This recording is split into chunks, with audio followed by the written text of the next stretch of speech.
Bonjour de nouveau. Je reviens pour une courte vidéo, mais sur quelque chose d'important.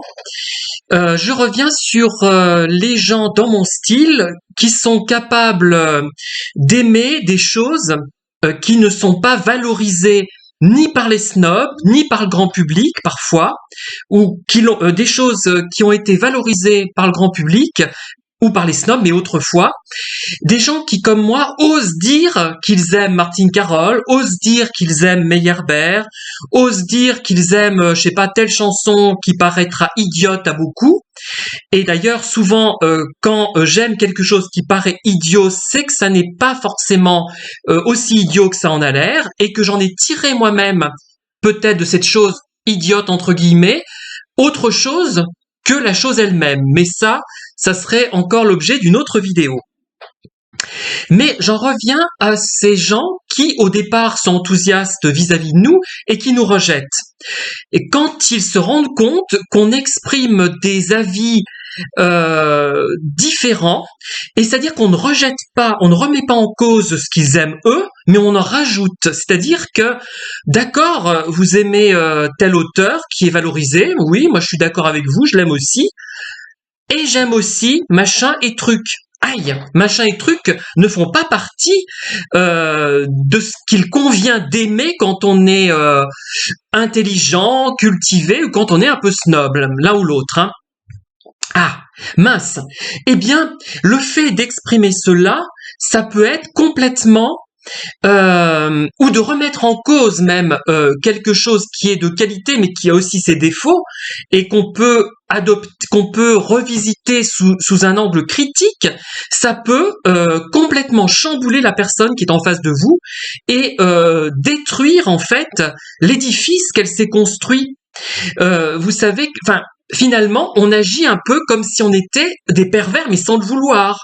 C'est-à-dire que, par exemple, j'ai pas d'exemple en tête vraiment pertinent, mais prenons un grand auteur estimé de tous, qui n'est jamais critiqué, qu'on accepte complètement, et vous dites ah ben oui mais c'est bien beau et c'est vrai que c'est intéressant ce qu'il fait, je suis d'accord avec toi, mais je pense quand même c'est un petit peu vieilli à certains points de vue, il faut l'envisager en fonction du contexte de l'époque. Dans le contexte de l'époque c'est intéressant, mais maintenant c'est un petit peu dépassé, il y a peut-être des conceptions un peu choquantes, mais voilà, bref, on expose son point de vue, c'est pas dévalorisant puisqu'on dit c'est bien, mais il faut l'appréhender dans le contexte de l'époque. Voilà. Mais pour certains, c'est déjà une grave critique, parce que beaucoup pensent que c'est intemporel et que ça ne peut pas être remis en cause, même de façon logique, puisque tout vieillit finalement. Je prends cet exemple parce que là, ce n'est pas dévalorisant en tant que tel de dire qu'un film muet, par exemple, a vieilli. Forcément, mais on le prend comme on le travaille, on y réfléchit en fonction du contexte de l'époque. Mais le fait qu'on dise oui, ça a vieilli, mais blablabla par rapport à ce contexte, c'est intéressant, etc., etc. Voilà. Je pense que vous avez compris l'idée. Hein.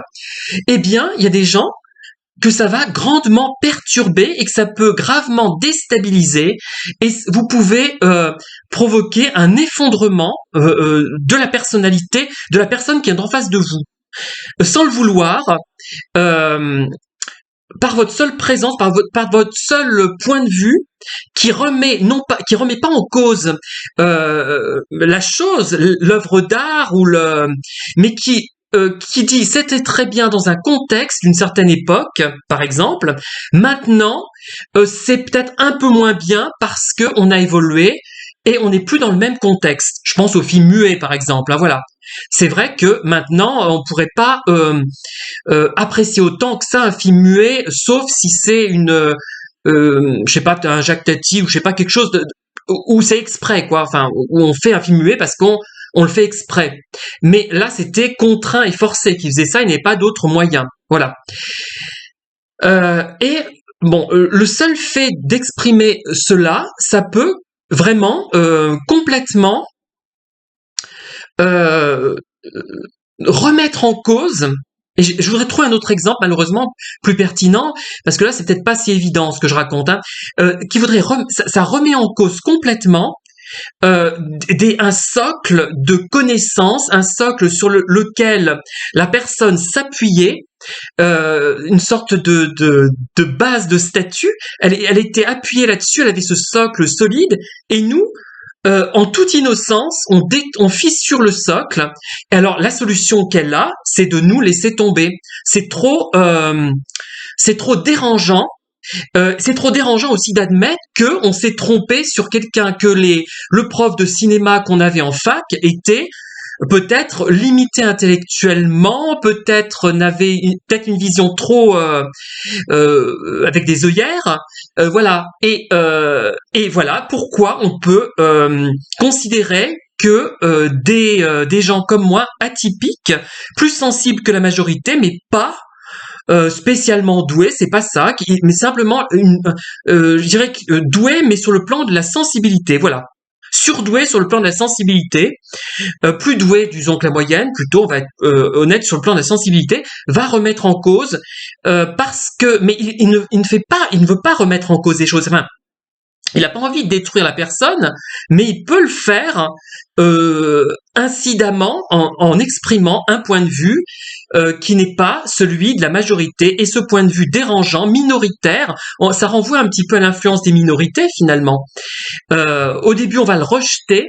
Et après, il peut faire corps d'ailleurs, enfin, il peut cheminer dans l'esprit de la personne qui va admettre qu'on avait raison. Mais entre-temps, ça peut quand même la détruire et la déstabiliser gravement. Voilà. Merci de m'avoir écouté. À très bientôt. Bonne journée.